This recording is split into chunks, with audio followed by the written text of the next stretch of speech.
Hello. So I am so excited to join you today and to be talking about this topic because I get asked this so much and it's a comment that passes so many of our students, so many of our community.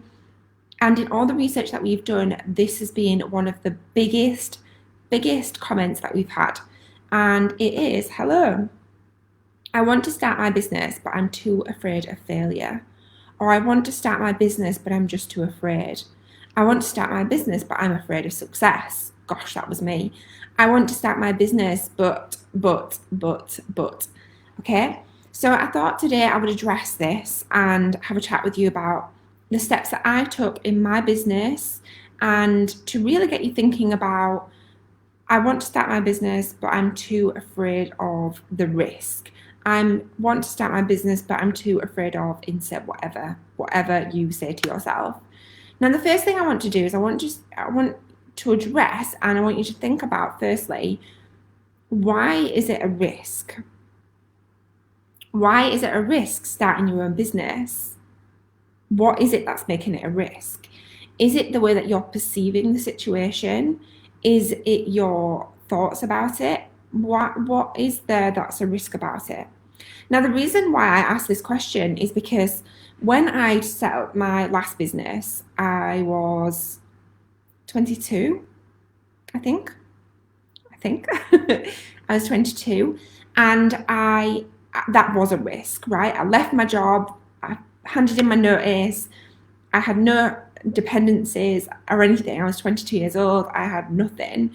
I sold my car and then I set up my business. So that was a bit of a risk, right? Because I had no income coming in. So that business was my sole source of income. Now that became a risk and that made it a risk.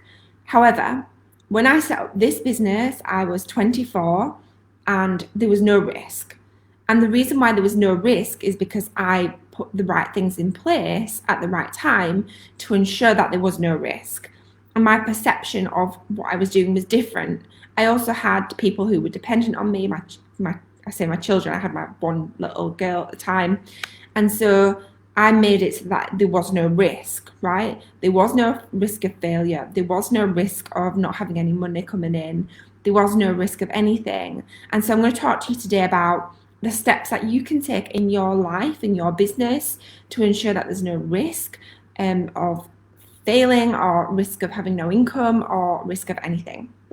Okay, so the first thing to do then is, number one, do a one-page business plan, right? It doesn't have to be a business plan that goes on forever and ever and ever. When I think of business plans, I always think about these massive Word documents that are really formal and straight-laced, right? But a business plan doesn't actually have to be that big, right? A business plan can just be a one-pager of who do you want to work with? What services do you want to offer? How much is it going to cost? What marketing are you going to do? And where are your strengths and where are your weaknesses? And what do you need to learn in order to build the business? Like, what is going to support you to really take that business to the next level? So the first thing is to get really clear with a one-pager business plan. Get really clear on what the business is and identify two major points to focus on that's going to support you to take that business and grow it or start it wherever you are. So this works whether you've already got an existing business or whether you completely start a business from scratch, okay? And as always, these sessions are always about 10 minutes long. So I'm going to fit as much as I can into 10 minutes that you can action straight away. So the first thing then is one-pager business plan. Get really clear on who you want to work with, how you're going to work with them, what services you're going to offer, how you're going to market and sell those services, what your prices are, and identify two major points that you need to focus on. For example, I did this 12 months ago. And I identified that I needed to focus on growing my email list and running Facebook ads. And they were the two things that were going to move the bar in my business. So they were the things that I focused on.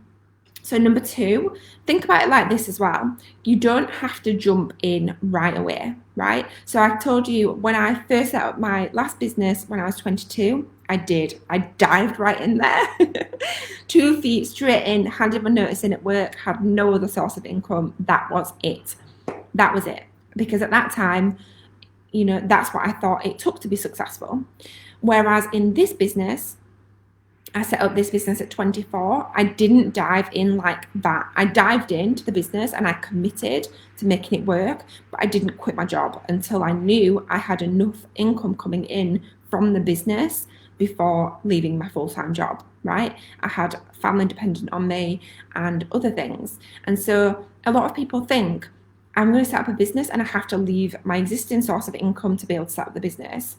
Well, that's just not the case. You don't have to do that, right? And if you do have to do that because perhaps your job's full-time and you don't perceive yourself to having enough time to be able to set up your new business, then work part-time or work another job around it, ensuring that you have sources of income coming in before you transition fully into the business. Like it works sometimes, like it worked in the first business, but in the second business, I didn't want to create a risk, right? So you don't have to. You doesn't always have to be a risk. Okay, so the first thing is write a one-pager business plan, become really clear and identify 2 major points to focus on that's going to support you. The second thing, you don't have to jump right in, right? You don't have to leave a current source of income in order to be able to set up your business and be successful. You don't have to do that. So have a think about that. The third thing then is to really check in with the one-pager business plan consistently, right? So every week, look at how you're working towards that business plan, how are you working towards your overall objectives, your overall goals, how are you getting on with meeting the requirements that you want to meet in order to grow the business, start and grow the business. So check in with that every week, check in with it every month, especially every 3 months. So put together 90-day plans that's going to support you to really move towards it. And check in on all of them things weekly, monthly, and every 3 months. So every 3 months, you should be thinking, okay, what are we going to focus on for the next 3 months? What is our one pager? What does that say? How are we moving towards making that work? Right? Now, what happens here is you have an overarching plan because you've got your one pager, right? And you're consistently checking in to make sure that you're moving towards that. So you're staying on track, you're staying focused, and you're making sure that you achieve the things that you wanted to achieve and you're moving towards that. If you'd like any further support in, for example, removing fears, gaining more confidence in order to set up a business, really do check out our podcast, because we've got tons of videos on that as well about releasing and removing the fear towards making it happen, being more motivated towards making it happen, releasing limiting beliefs. So if any of that stuff is coming up for you, then do check out them videos as well. So I'd say the fourth thing is a bonus point, not written down on my notes here, is to check in and see what stuff is coming up. Like if there's any BS that's coming up, like I'm not good enough to do this, I'm not confident enough to do this, I can't do this, I'm not good at sales, all of these kind of stuff, this BS that you tell yourself, if that stuff is coming up, check in with yourself and do the work to support yourself to remove and release limiting beliefs as well. Okay, so to round up, 1, write a one-pager business plan, focus and hone in on 2 things that are going to really support you to move the bar. 2, you don't need to jump all in. You don't need to jump 2 feet in straight away. So if you've got a source of income coming in right now, you don't need to stop that source of income in order to be successful in your new business or your existing business.